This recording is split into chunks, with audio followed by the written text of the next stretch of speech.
Título: A concepção de Deus no Evangelho. Através dos relatos da Bíblia e dos registros históricos que temos até o presente momento, sabemos que para estabelecer a ideia de um Deus único, onipotente, onipresente e que seria o Deus de todos, não apenas de um povo ou uma nação, mas sim um Deus para todos, foi necessário muitas décadas de lutas, batalhas e de doutrinação. Esse movimento foi necessário para a sociedade por vários motivos. Dentre estes, podemos dizer: o plano espiritual queria mostrar o caminho correto, o caminho que deveríamos percorrer e do qual não deveríamos nos desviar. Além disso, também haveria o motivo de aumentar a fraternidade entre os homens e diminuir as disputas de poder, ao definir que todos, sem exceção, são filhos de Deus e que não há uma proteção específica para uma pessoa, nação ou raça, se estabelece que a justiça e as leis divinas são as mesmas para todos e que, ao segui-las, todos teriam a possibilidade de alcançar a salvação. Existe também a questão de que, sendo o caminho da salvação o mesmo para todos e não sendo um privilégio para ninguém, os conhecimentos, diretrizes e leis que levam a ele devem ser propagados para todos, ou seja, não deve ser um conhecimento que precisa de uma fórmula mágica ou de um ritual específico para se ter acesso.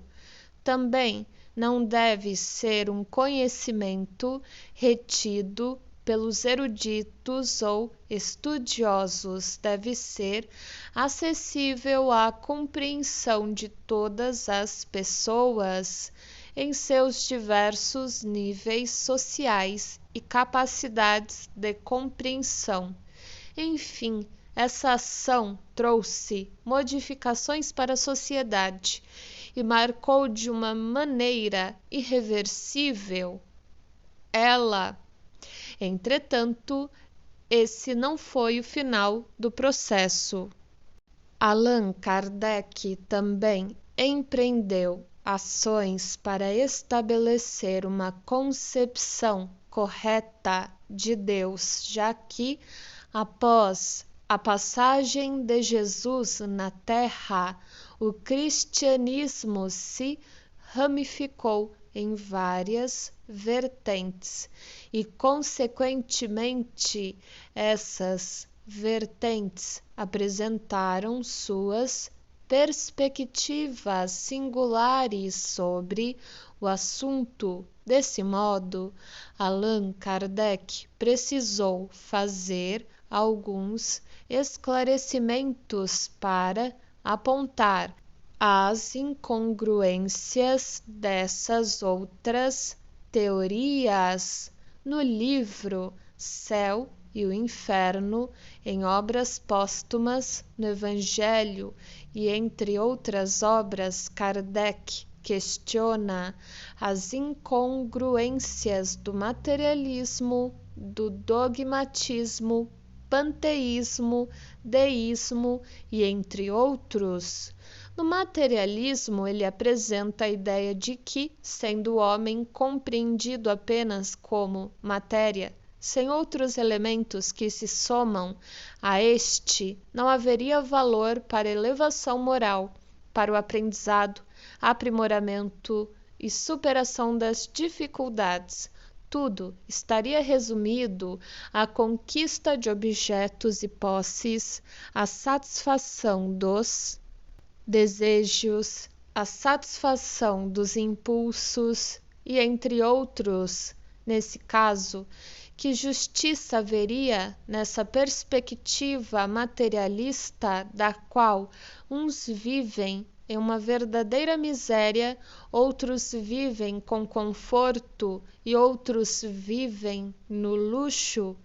Que justiça haveria em uns terem muito e outros terem pouco? Que justiça haveria no sofrimento decorrente da miséria de algumas pessoas? Que valor haveria em vencer dificuldades e se tornar uma pessoa melhor? Ao percebermos que essa teoria não é justa de uma maneira equânime, compreende-se que ela é falha. No panteísmo, o ser é compreendido como pertencente a uma alma coletiva, da qual todos retornariam a ela e seriam absorvidos depois da morte. Seguir essa perspectiva é considerar que as dificuldades, os aprendizados, a resignação, a perseverança e os aprimoramentos dos indivíduos não têm grande valor, já que essas experiências seriam absorvidas pela alma coletiva ao desencarnar. Assim, não importaria todo o esforço e sacrifício que a pessoa implicou para se aprimorar, pois isso não a pertenceria, já que o resultado seria coletivo. Que valor haveria, então, em se esforçar, aprender, melhorar e buscar fazer o certo, se não terá nenhum ganho com isso? Não poderia então esperar que outro aprendesse as lições difíceis e trouxesse a experiência para a alma coletiva, ao invés de precisar ser a pessoa que passa por esse sofrimento e o aguenta? Deus estaria, nesse caso, escolhendo alguns para serem afortunados e outros para serem desafortunados? Uns para terem uma vida de felicidades e outros para ter uma vida de sofrimentos? Ao ver que falta justiça nessa teoria, conseguimos compreender que ela é falha. Na doutrina deísta, da qual Deus teria criado o mundo e os homens, mas não interferiria em nada de suas vidas, nem para salvar, nem para condenar, nessa perspectiva, o ser humano estaria abandonado à própria sorte. Assim, não importaria se o indivíduo mereceria ajuda, se teria méritos para ser ajudado ou para conseguir ajudar alguém. Ele só poderia contar com a sorte e com as capacidades que conseguisse desenvolver. Essa perspectiva, além de falhar na questão da justiça em relação a auxiliar todos ao caminho da salvação, também falha no princípio de considerar que Deus é Pai de todos, pois um pai que ama na concepção de amor mais puro e perfeito não deixaria de auxiliar seus filhos de acordo com as possibilidades e merecimentos. Assim, nessa perspectiva, Deus seria imperfeito e assim deixaria de ser aquilo que lhe define como Deus, que é a perfeição. Por fim, na doutrina dogmática, que sentido haveria em evoluir, aprender com os erros e dificuldades, sendo que, mesmo se você cometer apenas um único erro ou pecado, você seria condenado eternamente ao inferno, ou, se desse sorte, vagaria no purgatório para sempre. Assim, tecnicamente, o indivíduo teria que nascer perfeito, ou ao menos não ter nenhuma dificuldade pessoal, como, por exemplo, raiva ou impulsividade, para conseguir passar pela vida sem cometer erros e assim ir para o céu. Entretanto, se ele tivesse alguma dificuldade interior e não conseguisse controlar ou dominar, ela estaria condenado para sempre. Que justiça haveria nessa perspectiva? Que Deus seria esse que condena para sempre e abandona seus filhos à agonia eterna? Aqui vemos a falha dessa teoria. Enfim, Kardec mostrou que se considerarmos Deus como um ser perfeito, amoroso e justo, não podemos aplicar na nossa realidade esses conceitos pela metade ou acreditar que apenas pedaços dessa perspectiva estão presentes. Por isso que Kardec esclareceu na doutrina espírita a concepção de Deus e trouxe uma aplicabilidade ampla e equilibrada para a definição do Divino Pai. Desse modo, se Deus é amor, ele não abandonaria seus filhos e os auxiliaria nos seus aprendizados e também aliviaria o sofrimento de quem lhe buscasse. Se Deus é justiça, ele não escolheria uns para viver uma vida afortunada e outros uma vida desafortunada. Ele concederia a cada um individualmente a vida que necessita para seu progresso, aprendizado e desenvolvimento.